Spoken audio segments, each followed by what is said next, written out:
O plenário do Supremo, por maioria, decidiu que advogados de empresas públicas ou de economia mista que exercem atividade econômica em caráter de concorrência devem ter o mesmo tratamento dado aos advogados privados.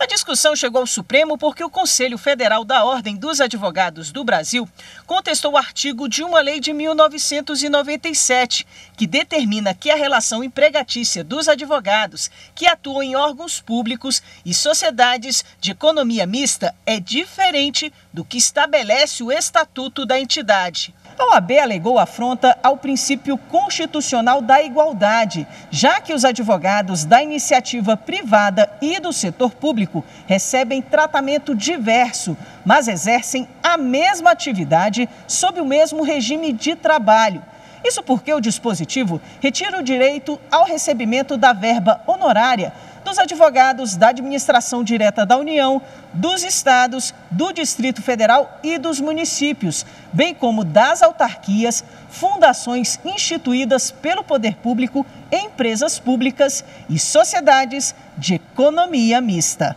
O relator da ação é o ministro Nunes Marques. Ele ressaltou que o STF já havia decidido que os advogados públicos têm direito aos honorários sucumbenciais. Assim, julgou parcialmente procedente o pedido para dar interpretação conforme ao artigo questionado, excluindo do seu alcance apenas os advogados de empresas públicas e de sociedade de economia mista não monopolísticas, ou seja, que tenham concorrentes. Conheço da ação e julgo parcialmente procedente o pedido para dar interpretação conforme ao artigo 4º da Lei Federal 9.527, de 1997, excluindo de seu alcance apenas os advogados empregados públicos de empresa pública, sociedade de economia mista e suas subsidiárias não monopolísticas, os quais, no entanto, assim como todos os servidores e empregados públicos em geral, também estão sujeitos ao teto remuneratório do serviço público,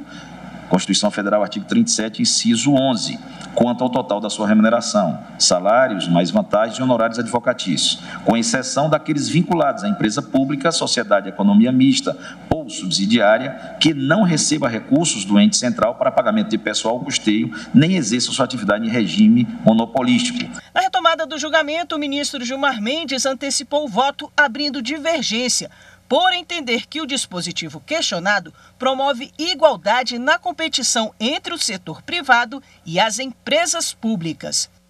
Não vislumbro nenhuma ofensa ao princípio da igualdade, artigo 5º,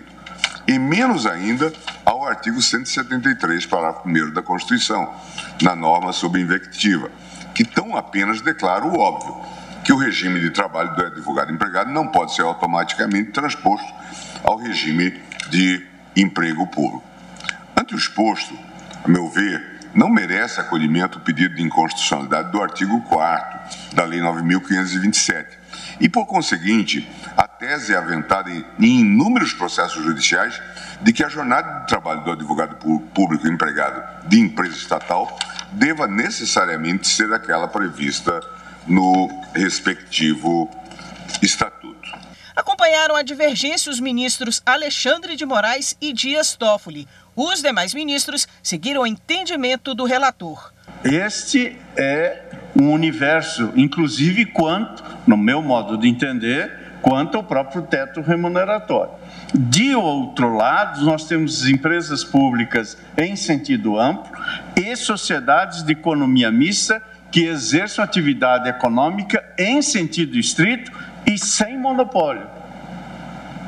E, portanto, neste ponto é que cabe, meu modo de ver, a interpretação conforme exatamente à luz da técnica, como se sabe elementarmente, da nulidade parcial sem redução de texto. Eu penso que também os advogados das empresas estatais prestadoras de atividades econômicas devem ter um regime jurídico tão próximo quanto possível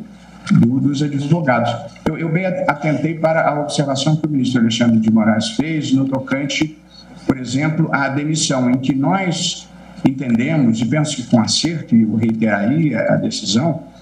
que quem tenha sido contratado por concurso público, embora possa ser demitido, tem que haver uma fundamentação para esta demissão. Eu acho que é um mínimo de satisfação que se deve dar a quem foi contratado, não propriamente por um direito potestativo do empregador, mas pela prestação de um concurso público que o tenha habilitado. O plenário, por maioria, decidiu que advogados de empresas públicas ou de economia mista que exercem atividade econômica em caráter de concorrência devem ter o mesmo tratamento dado aos advogados privados.